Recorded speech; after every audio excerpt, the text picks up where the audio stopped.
Hello friends, welcome to Stat Pro. This is module 3 episode 2A। सो आज की video का टॉपिक है advance tools in Stat Pro. So आज हम कुछ ज़रूरी टूल्स के बारे में जानेंगे जिनका यूज़ हम फ्रिक्वेंटली आने वाले वीडियोस में करेंगे। इनके यूज़ से हम बड़े से बड़े स्ट्रक्चर को इजीली ड्रॉ कर सकते हैं, उनकी कॉपी कर सकते हैं, उनमें बीम्स को एक प्लेस से दूसरे प्लेस में मूव कर सकते हैं, नोड्स को जनरेट कर सकते हैं, स्ट्रक्चर को कॉपी कर सकते हैं, एक्सेट्रा।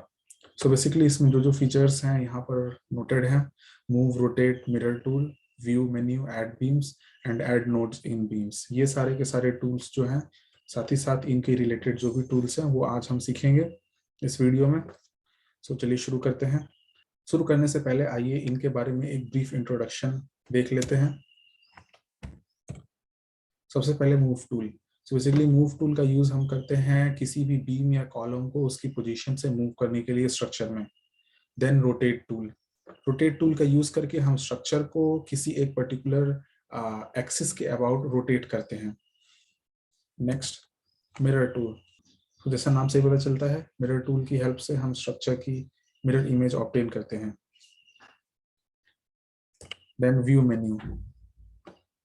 इन व्यू मेन्यू हम किसी भी स्ट्रक्चर को एक्स वाई जेड एक्सिस से व्यू करते हैं या उसका आइसोमेट्रिक व्यू देखते हैं। साथ ही साथ उसमें हम जूम करना जानेंगे। जूम करने के भी कई सारे तरीके होते हैं। पैन का यूज कैसे करेंगे और 3D रेंडरिंग, जिसको भी हमने पहले भी देख चुका है आज, और उसको थोड़े डिटेल वे में देखेंगे। एंड सबसे लास्ट, ऐड नोड्स इन बीम। किसी एक पर्टिकुलर बीम में किसी एक स्ट्रक्चर के किस तरीके से नोड्स को ऐड किया जाए, और साथ ही साथ किसी एक बीम को डिफरेंट वेज में कैसे हम स्ट्रक्चर में ऐड करते हैं वो भी देखेंगे, जिसमें कि जिसके अंडर 3 पॉइंट्स आते हैं: point to point edition beam का, मिड पॉइंट में एडिशन बीम का, और कर्व्ड बीम का एडिशन, जो कि बहुत इंपॉर्टेंट है। कर्व्ड बीम का बेसिकली यूज हम वहां करते हैं जहां स्ट्रक्चर में कर्विंग होती है। जैसे सपोज हमारा जो म्यूनिसिपल वाटर टैंक होता है उसका जो अपर पार्ट होता है वो कर्व्ड होता है। सो उसको ड्रॉ करने के लिए हम कर्व्ड बीम का यूज करते हैं। वो कैसे यूज करेंगे वो भी आइए हम देखते हैं अपने स्ट्रक्चर्स में। सो मैं यहाँ पर STAAD Pro Connect Edition open कर लेता हूँ। साथ ही साथ ये स्ट्रक्चर्स आपको टूल्स जो हैं ये कहाँ पे अवेलेबल होंगे स्टैट प्रो वर्जन 8 आई में, वो भी मैं आपको इंडिकेट करता रहूंगा। जो सबसे पहला टूल है हमारा वो है मूव टूल। मैंने ऑलरेडी एक स्ट्रक्चर ड्रॉ कर रखा है, आप अपने लिए भी कोई एक सिंपल सा स्ट्रक्चर ड्रॉ कर सकते हैं। तो चलिए शुरू करते हैं और देखते हैं हम मूव टूल का यूज कैसे करेंगे। उसके लिए सबसे पहले जिस भी आपको बीम को मूव करना है उसे सेलेक्ट कर लीजिए। बीम को सेलेक्ट करने से पहले बीम कर्सर ऑप्शन सेलेक्टेड होना चाहिए। देन सपोज मुझे इस बीम को मूव करना है, मैं ये बीम सेलेक्ट कर लेता हूँ। इस बीम को मुझे वाई डायरेक्शन में सपोज 10 इंचेस मूव करना है। तो बीम को सेलेक्ट करने के बाद राइट क्लिक करिए। देन आपको मूव ऑप्शन मिलेगा, इस पर सेलेक्ट करिए। Then by the following x y and z values, आपको कोऑर्डिनेट की वैल्यूज के हिसाब से मूव करना है तो वैसे भी कर सकते हैं, या फिर आपको दो नोड्स के बीच की अगर कोई बीम है उस हिसाब से मूव करना है तो वैसे कर सकते हैं। सपोज हम एक्स वाई जेड की वैल्यूज के हिसाब से मूव करेंगे। ये जो एक्स वाई जेड डिस्टेंस है, ये पर्टिकुलर डिस्टेंस इस बीम के करस्पॉन्डिंग ली जाती है। सपोज हमें वाई डायरेक्शन में मूव करना है अपनी बीम को 10 इंचेस, तो हम यहाँ पे 10 डाल देते हैं। Then press okay, then click on yes.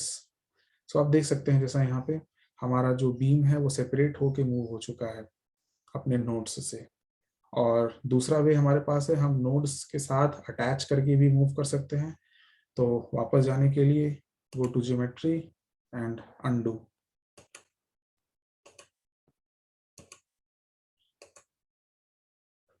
Now again इसको सेलेक्ट करते हैं, then right click, then move. Suppose हमें कनेक्शन को रिटेन करते हुए मूव करना है, देन डिस्टेंस 10 पुट करिए and click on retain connection, then click on okay. So इस टाइम हमारा स्ट्रक्चर जो है थोड़ा सा डिस्टॉर्ट हो चुका है, जैसा आप देख सकते हैं, क्योंकि कनेक्शन रिटेन्ड है। तो ये हमारे साइड के स्ट्रक्चर्स, जो साइड की बीम्स हैं वो भी थोड़ा थोड़ा अपने प्लेस से ऊपर जा चुकी हैं, क्योंकि ये दोनों पर्टिकुलर नोड्स अपने प्लेस को लीव करके थोड़ा ऊपर चले गए हैं। सो इस तरीके से हम मूव ऑप्शन का यूज करके किसी एक पर्टिकुलर बीम को मूव कर सकते हैं अपने प्लेस से, with and without attaching with the nodes. So आइए वापस से इसे अंडू करते हैं। सो नेक्स्ट जो हमारा टूल है वो है रोटेट टूल। सो रोटेट टूल की हेल्प से हम इस पर्टिकुलर स्ट्रक्चर को किसी एक एक्सिस के अबाउट रोटेट करेंगे। या फिर किसी एक स्ट्रक्चर के पार्ट को भी रोटेट किया जा सकता है। सपोज हम अगर हमें फुल स्ट्रक्चर को रोटेट करना है, सबसे पहले फुल स्ट्रक्चर को सेलेक्ट कर लीजिए। सेलेक्ट करने से पहले आपको ये एश्योर करना होगा कि आपका जो बीम कर्सर ऑप्शन है वो सिलेक्टेड है। देन ज्योमेट्री मेन्यू के अंदर आपको जनरेट रोटेट का ऑप्शन मिलेगा या जनरेट रोटेट का ये टूल मिलेगा। ये टूल आपको वर्जन 8i में यहाँ पर मिलेगा। इस पर्टिकुलर टूल को भी जनरेट रोटेट कहते हैं। अब सपोज इसे हमें रोटेट करना है, उसके लिए क्या करेंगे? उसके लिए जनरेट रोटेट ऑप्शन सेलेक्ट करिए। देन इस ऑप्शन कैसे यूज करना है? सबसे पहले कितने एंगल से आपको रोटेट करना है वो एंगल टाइप करिए। सपोज आपको 30 डिग्री से रोटेट करना है तो मैं 30 डिग्री टाइप कर देता हूँ। देन जो रोटेशन का वे होगा कुछ इस तरीके से होगा, यहाँ पे एक्सप्लेन किया गया है। अब हमें इसके बाद 2 नोड्स को सेलेक्ट करना है जिसके अबाउट रोटेट करना है। 2 नोड्स को सेलेक्ट करने पे बेसिकली एक एक्सिस ड्रॉ हो जाती है। नोड्स को आइए सेलेक्ट करते हैं। उसके लिए इस पर्टिकुलर आइकन को सिलेक्ट करिए। सपोज हमें इस नोड के अबाउट रोटेट करना है तो ये नोड सेलेक्ट कर लेते हैं। देन जो अदर नोड होगा वो ये वाला होगा, उसको हम ये सेकंड नोड सेलेक्ट कर लेते हैं। तो जो हमारी एक्सिस हो गई ये पर्टिकुलर वर्टिकल एक्सिस हो गई, इसके अबाउट रोटेशन होगा। देन अगर आपको इस स्ट्रक्चर को कॉपी करना है, मतलब ओरिजिनल स्ट्रक्चर और रोटेटेड स्ट्रक्चर दोनों शो करना है, तो कॉपी ऑप्शन सेलेक्ट करिए। अदरवाइज केवल रोटेटेड स्ट्रक्चर रखना है तो आप मूव ऑप्शन सेलेक्ट कर सकते हैं। Then click on okay. So आप जैसा देख सकते हैं हमारा स्ट्रक्चर रोटेट हो चुका है। ये थोड़ा विजिबल नहीं है, आइए इसको टॉप व्यू में देखते हैं। उसके लिए आप व्यू ऑप्शन में जाइए, देन सेलेक्ट टॉप व्यू। अब जैसा आप देख पा रहे होंगे ये हमारा ओरिजिनल स्ट्रक्चर था और ये हमारा रोटेटेड स्ट्रक्चर है। तो इसके बीच में जो ये एंगल बन रहा है ये आपका 30 डिग्री का एंगल है। ये पर्टिकुलर एंगल ये 30 डिग्री है। सो आई होप आपको रोटेशन टूल समझ में आ गया होगा।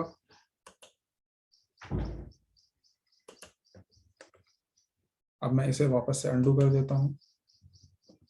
Then go to isometric view. Now जो हमारा नेक्स्ट टूल है वो है मिरर टूल, जो कि बहुत इंपॉर्टेंट है। आइए देखते हैं हम मिरर टूल को कैसे यूज करते हैं।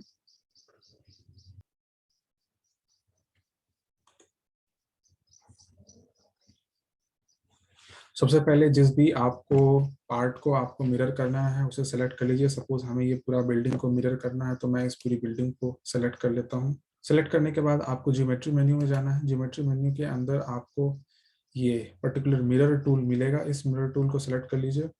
वर्जन 8i में आपको जो मिरर टूल है वो ये है। ये पर्टिकुलर टूल जो आप देख पा रहे हैं ये मिरर का है।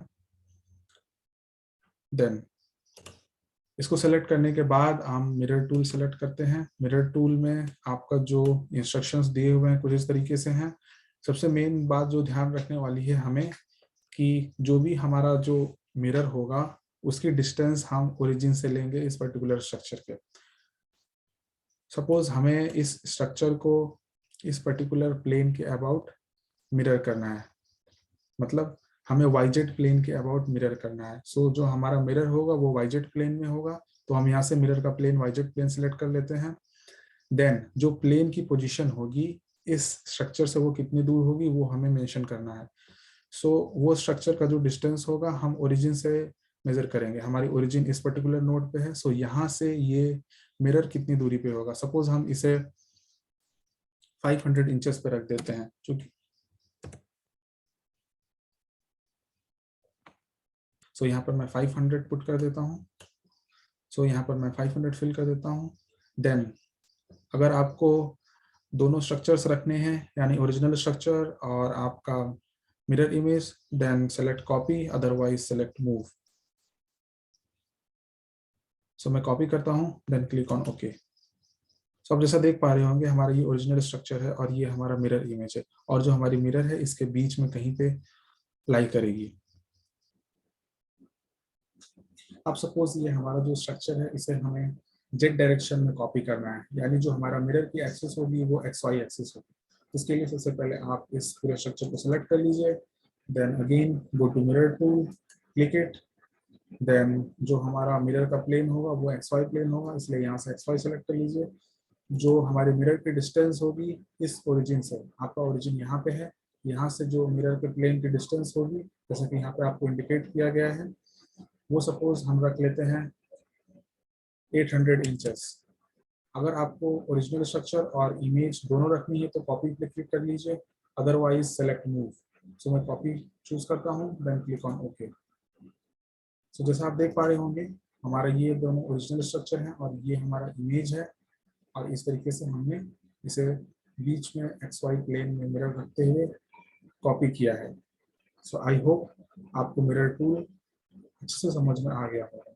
नाउ मूव करते हैं नेक्स्ट टूल की तरफ, जो कि हमारा है व्यू मेन्यू। व्यू मेन्यू के अंदर काफी सारे टूल्स हैं, आइए उसे वन बाय वन देखते हैं। सबसे पहले मैं इसे अंडू कर लेता हूँ। ओके, तो ये पर्टिकुलर मेन्यू हमारी व्यू मेन्यू है। आपका अगर वर्जन 8 आई है तो आपको व्यू मेन्यू यहाँ पे मिलेगा। व्यू मेन्यू में जितने टूल्स हैं, यहीं पे आपको सारे टूल्स इस टूल बार में ही मिल जाएंगे। तो मैं एक एक टूल आपको इंडिकेट करते हुए चलूंगा। सो व्यू मेन्यू के अंदर जो सबसे पहला टूल है वो है जूम विंडो। जूम विंडो का ऑप्शन यूज करके हम किसी भी एक पर्टिकुलर पॉइंट को या फिर किसी एक पर्टिकुलर एरिया को जूम कर सकते हैं पूरे होल विंडो में। जैसे कि आप यहाँ पर इंस्ट्रक्शंस में भी देख पा रहे होंगे, click and drag a rectangle to define an area that will be displayed on the window. Okay, so मैं सबसे पहले से सेलेक्ट कर लेता हूँ जूम विंडो को। सपोज हमें ये इतना एरिया को हमें जूम करके देखना है विंडो में अपने, मैं इसे सेलेक्ट कर लेता हूँ इस तरीके से। तो आप देख पा रहे होंगे अब ये हमारा कंप्लीटली इस विंडो में जूम हो चुका है ये एरिया। अगर आपको वापस अपने ओरिजिनल स्ट्रक्चर पे जाना है तो आप डिस्प्ले होल स्ट्रक्चर को सिलेक्ट कर सकते हैं। डिस्प्ले होल स्ट्रक्चर की मदद से हम अपने ओरिजिनल स्ट्रक्चर पे वापस जा सकते हैं, जो कि कंप्लीट विंडो में हमें दिखाई देगा। तो सिलेक्ट करने के बाद वापस से हम अपने ओरिजिनल स्ट्रक्चर को ऑब्टेन कर लिए। सपोज हमें इस पर्टिकुलर एरिया को जूम करना है तो again click on zoom window, then select this area, then हम जूम एरिया को ऑब्टेन कर लिए, then again click on display whole structure. तो zoom window display whole structure में हमने देख लिया। अब सपोज इस होल स्ट्रक्चर को, कंप्लीट स्ट्रक्चर को ही आपको जूम करना है, तो आप यहाँ से जूम इन ऑप्शन को सिलेक्ट कर सकते हैं।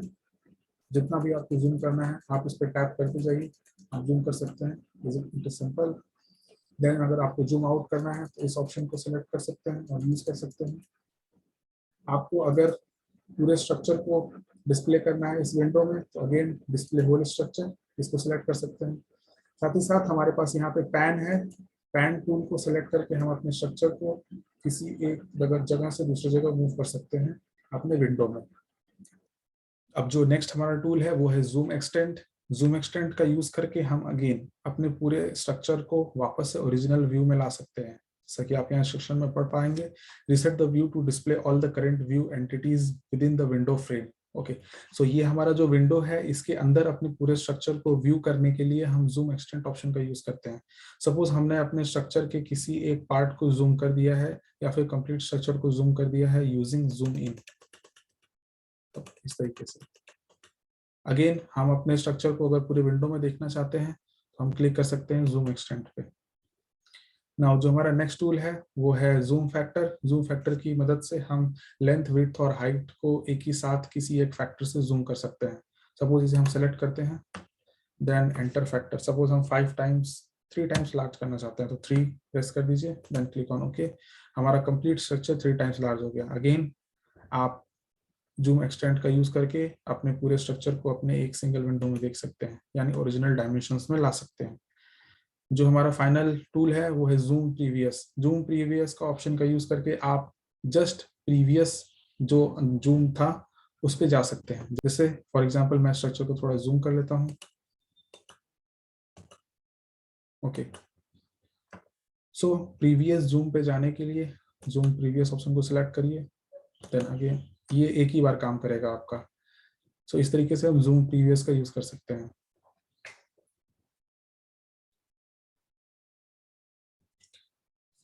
फर्दर जो हमारा नेक्स्ट टूल है वो है डायनामिक जूम। डायनामिक जूम की मदद से हम एक सेपरेट विंडो में अपने किसी एक पार्ट को जूम करके देख सकते हैं। सपोज मैं इसे सेलेक्ट करता हूँ, देन ये पर्टिकुलर एरिया को सपोज हमें एक नए विंडो में देखना है, तो ये कुछ ऐसा दिखेगा। एक नए विंडो में आप देख सकते हैं चाहे तो इसे, मैं इसे क्लोज कर लेता हूँ। एंड जो हमारा फाइनल टूल है वो है मैग्नीफाइंग ग्लास। मैग्नीफाइंग ग्लास आपका कई केसेस में हेल्पफुल होता है। जब आप अपनी रीडिंग्स ले रहे होते हैं उस टाइम पे सपोज जो बेंडिंग मोमेंट की वैल्यूज आती हैं या फिर जो डिस्प्लेसमेंट की वैल्यूज आती हैं वो अगर विजिबल नहीं होती हैं तो हम इस ऑप्शन का यूज कर सकते हैं मैग्नीफाइंग ग्लास का। मैग्नीफाइंग ग्लास सेलेक्ट करने के बाद सपोज इस नोड के ऊपर आपको देखना है जूम करके कोई वैल्यूज अगर रिटर्न है तो आप इस तरीके से देख सकते हैं। सो आई होप आप इस ऑप्शन के अराउंड प्ले करेंगे और ज़्यादा से ज़्यादा सीखने की कोशिश करेंगे। नेक्स्ट, इस मैग्नीफाइंग ग्लास को रिमूव करने के लिए again go to select beam cursor, then come back to view. तो इस तरीके से हमने व्यू के अंदर अपने जूम टूल को कंप्लीट कर लिया। जूम टूल के बाद जो हमारा नेक्स्ट टूल है वो